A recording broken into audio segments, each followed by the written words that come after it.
तोहरा शादी के कामनो सकून भेजी तोहरा शादी के कामनो सकून भेजी मेहंदी का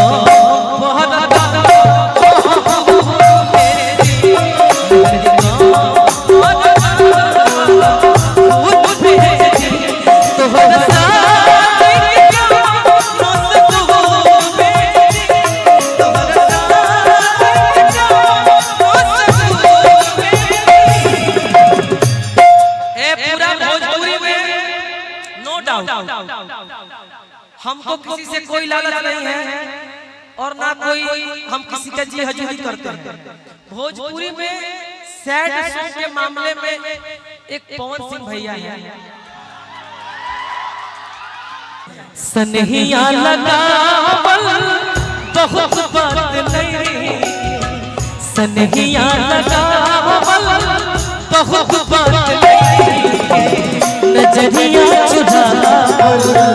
बहुत बात होला सनहिया लगावल बहुत बात नहीं नजरिया चुरावल बहुत बात